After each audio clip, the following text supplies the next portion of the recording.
Welcome to the Man of Recaps. This is Arcane, Season 2. Season 1 ended with Jinx firing her new Hex-Tech weapon, the Super Mega Death Rocket, right at the Piltover Council. Season 2 picks up right after the explosion where most of the counselors are injured or killed. Viktor is barely hanging on, so his friend Jayce rushes him to his lab where he finds the mysterious Hex core that Viktor was secretly working on. Jayce figures, what the heck, maybe it'll save his life, and it does by putting him in a weird cocoon. Our power couple, Jayce and Mel Medarda, comfort each other and wonder why they survived without a scratch. More on that later. Then Jayce comforts Caitlyn and Vi, who I missed the context in Season 1. They didn't date as teenagers, they were always just friends. Caitlyn's mother died in the attack, so now she's ready for vengeance against Jinx. Caitlyn has a romance going with Jinx's sister Vi, and now Vi admits my sister Powder is too far gone. Jinx has to be stopped. Caitlyn's like, good, I hoped you'd say that, because I want to make you an official Piltover enforcer. But to Vi, who grew up on the streets of Lower City, the cops have always been the bad guys. She's like, what? No way. But Piltover can't catch a break. The memorial service is attacked too. They're caught off guard, things look bleak, but they're saved at the last minute by Ambessa and Medarda visiting from Noxus with a squad of elite troopers. She's like, wow, good thing I was here, and I'm happy to assist with this current conflict. But her daughter, Counselor Mel Medarda, assumes her mom is up to something. After this latest attack, Caitlyn has had enough. She's gonna take the fight down to Zaun with a new Hex-Tech sniper rifle. And Vi's gonna join her, officially wearing an enforcer badge. When Silka was the boss of the Lower City, he kept all the other crime lords in check. But now that he's dead, they've begun fighting, and it's all-out gang war chaos. Silka's right-hand woman, Savika, is trying to keep them all together, but without her robot shimmer arm, no one really listens to her. Jinx herself is staying out of the fight. She doesn't care about anything, until she runs into a little kid who's in need of some saving. So this kid starts idolizing Jinx, but Jinx is crazy and self-destructive, probably not the best role model. When Jinx is captured by a rival gang, Savika comes to her rescue,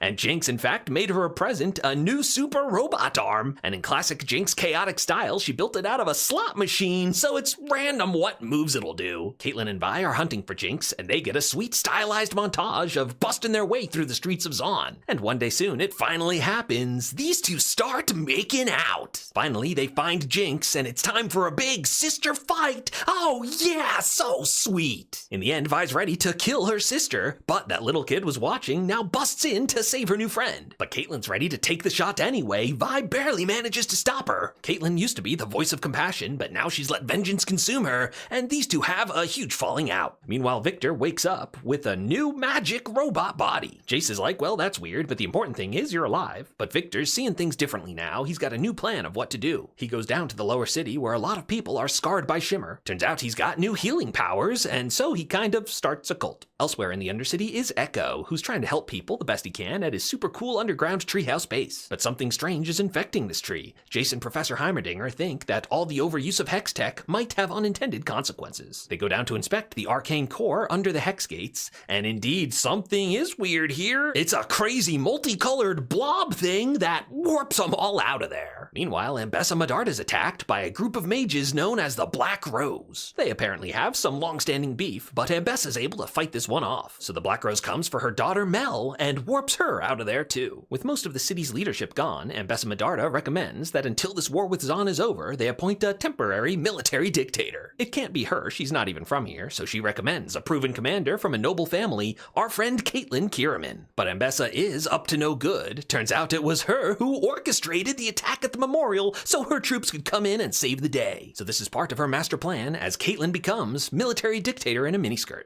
Ambessa becomes her top advisor as she escalates to a full-scale occupation of Zaun. And Jinx, still being their primary target, makes her a symbol of resistance. Everyone starts dyeing their hair blue. But Jinx herself is laying low, staying out of things with her new kid friend. She wants Jinx to stand up and lead, but Jinx is like, look, every time I try to help, I just make things worse. So the kid goes alone to a big rally where the cops show up and arrest everyone. When Jinx finds out, she's real mad, so goes in for a big prison break, and for the first time feels like a real hero. But also at the rally was the mysterious doctor who invented Shimmer. They don't say his name in the show, but in the game he's called Singed. Now he cuts himself to leave a trail of blood that his latest creation can follow. So now busting in for a prison break of its own is the crazy cyborg werewolf monster, the character from the game Warwick. It's attacking everyone in sight, so Jinx ends up fighting this thing. But turns out this monster recognizes her and snaps back to its senses because this monster is her adopted father, Vander. Yes, we thought he died in Season 1, but Singed apparently grabbed his body and used it to make this creation. The doctor himself stayed in his cell so he didn't get caught in the rampage. And that's where Ambessa and Medarda finds him. Hey, I need a mad scientist. How'd you like to work for me? Now, Singed isn't evil for evil's sake, but he's willing to do anything bad to resurrect his daughter who died. So now Jinx goes to see her sister, and Vi's been having a kind of rough time, dyed her hair black, and has become a boxer. She's been drinking and fighting away her feelings. Caitlyn, by the way, has rebounded with their other co-worker. Ugh. So the sisters go looking for Vander, but Warwick is a mindless rage monster. Vi punches him back to his senses, and it's a tearful reunion as the girls are reunited with their father. The girls take him to see the magic new healer. Yes, it's Viktor as cyborg Jesus. He works his magic to help Vander, tries to calm the rabid beast and free the mind of the man inside. But now Singed pays a visit to his old pupil. I need to take my specimen back. But Viktor shuts him down. That's not a specimen, it's a person. Vi decides to trail this guy, and she's caught by Caitlyn. Caitlyn takes Vi prisoner so she can't interfere as Ambessa and Singed go in and capture Warwick so he can make her super soldiers. Vi is disappointed in Kate for becoming such a hardened villain. After she leaves, Ambessa brags that Caitlyn does whatever she says, but Vi's like,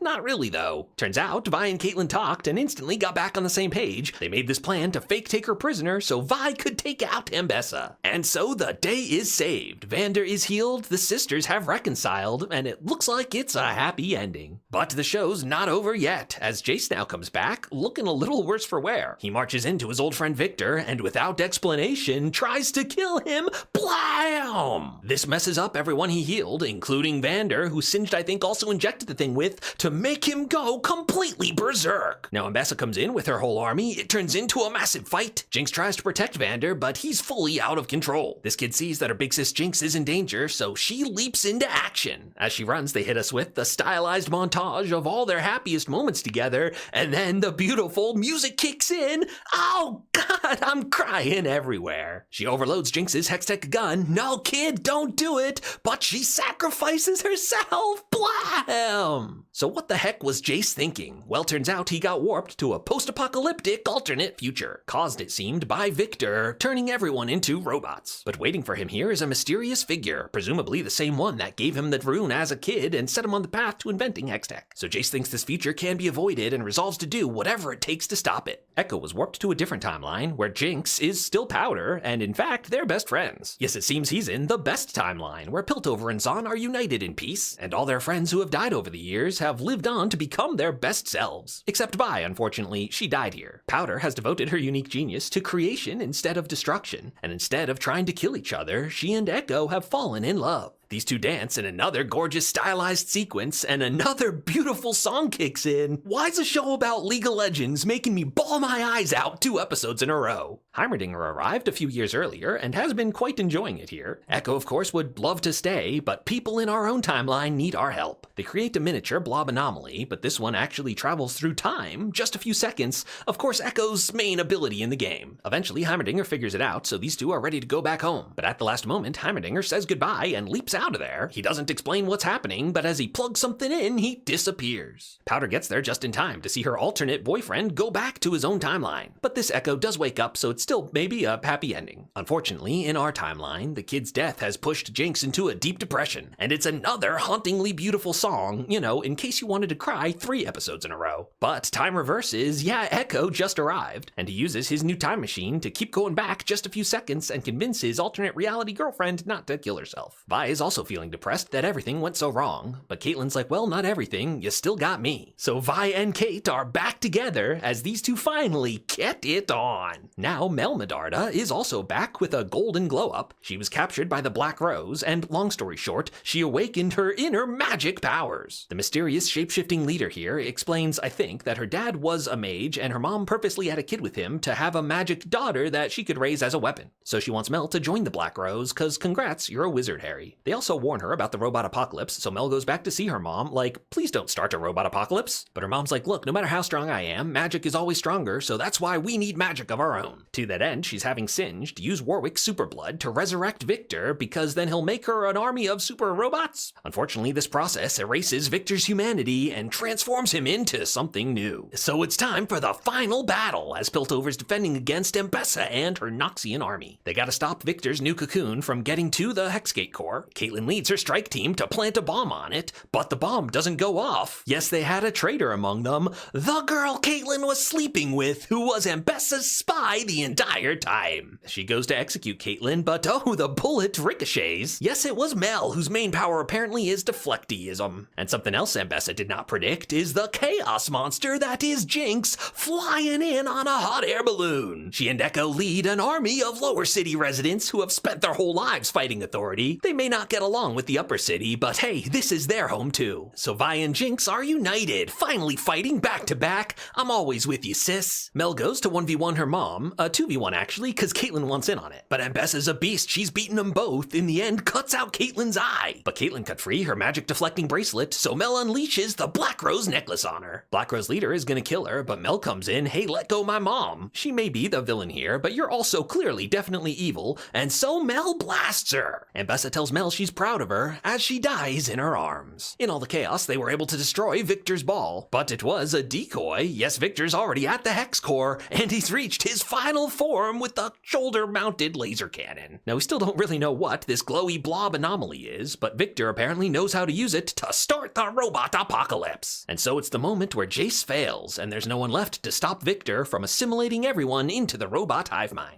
No one, that is, except Echo, who's the last man standing, because every time the robots get him, he goes back a few seconds. Eventually, though, he's overwhelmed, and just a few seconds isn't enough. Going back further is very dangerous, but at this point, there's nothing left to lose. So, blam! Epic explosion that freezes this moment in time, I guess. And the explosion damaged Viktor, knocked him back to his senses a bit, so Jayce is able to talk to him, I just want my friend back, brings him in for a big hug, and shows him that the future he's creating is not a good one. And now we learn that the hooded figure is in fact Viktor himself. I think this is a future Viktor after Jayce convinced him to be good, and so he traveled back in time to start this cycle of he and Jayce becoming best friends, cause that's the only way to stop him. And indeed now, Viktor's brought back to himself, and these two go off together, I think, to make sure this whole time loop happens. In any case, the day is saved, robot-pocalypse is averted. The sisters hope that now Vander will come back. Unfortunately, he's not in there anymore. So Jinx busts in to save her sister. Vi grabs her, but she can't hold them both. Sorry sis, you gotta let me go. Jinx shuts off Vi's gauntlet and falls to her presumed death. And so it's a bittersweet ending, as everyone has lost so much,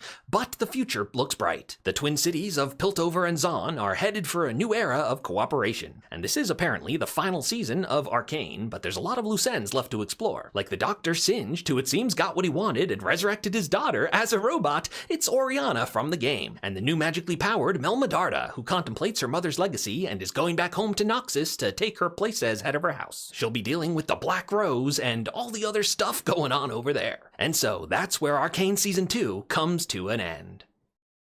If you liked this recap, hit that subscribe button for more of the best recaps of TV and movies.